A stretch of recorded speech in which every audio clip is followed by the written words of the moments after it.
Jesus provided the church with the most powerful principle for releasing his kingdom in our lives, in our families, our churches, our region, our spheres of influence in this world when he taught us to pray in the Lord's Prayer. Matthew chapter 6, verse 9 and 10.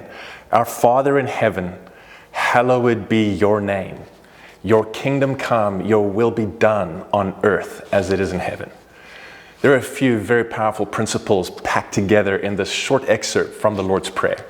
First of all, Jesus teaches us to call God our Father.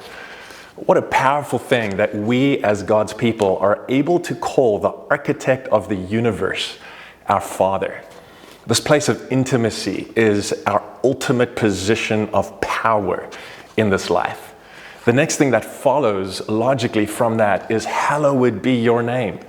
And exalting God, lifting him up, worshiping him, placing him in his rightful place in our lives, positions God to be able to then rain down with his kingdom, his government, and his purpose into our lives.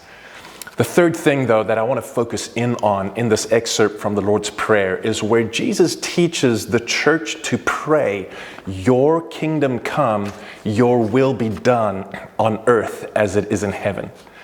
I want to say that if the coming of God's kingdom and the release of his will, his plan, and his purpose in our lives was completely dependent on the predestined sovereignty of God, then it would be completely redundant for Jesus to instruct the church to pray for his kingdom to come on the earth as it is in heaven. And so what we see is that God amazingly has bound the release of his will, his power, and his kingdom, his government in the earth. He has bound it to the prayers of the church.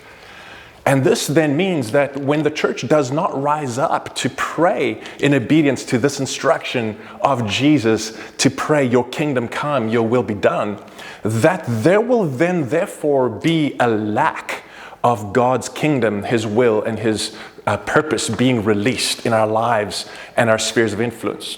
But conversely, when the church positively rises up in prayer in response to this instruction, and we begin as one to pray, God, let your kingdom come, let your will be done on earth as it is in heaven, there will be a release, a powerful raining down of God's plan, God's purpose, God's will, his presence and his power in our personal lives as we pray his will into our personal lives, into our families, into our churches and the surrounding churches, into our region, our nation, and the nations of the world. And so we must respond to this call.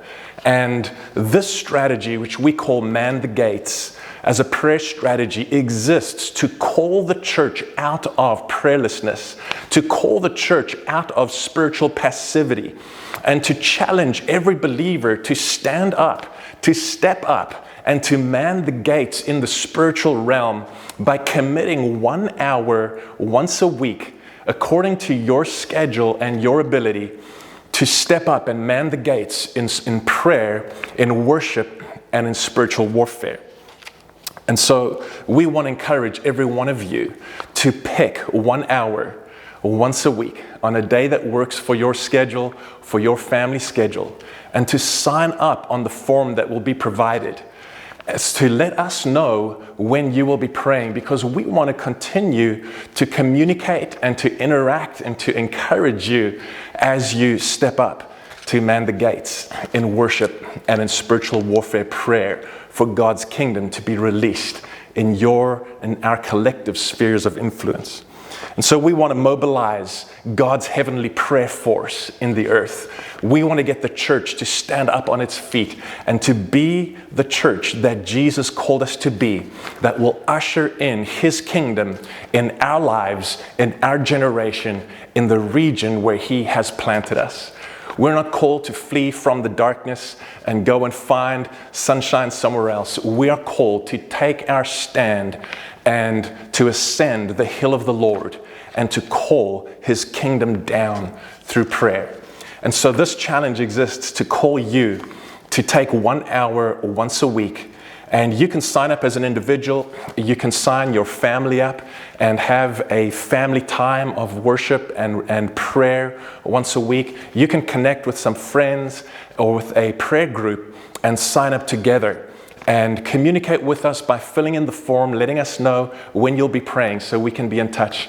We're going to put together a web page that will exist as a portal where you can connect and where you can receive prayer exhortations and encouragement and equipping, as well as a worship playlist that will help you during the time of worship, as well as a receptacle where you can give us feedback of what you feel the Lord has highlighted to you during your time of prayer.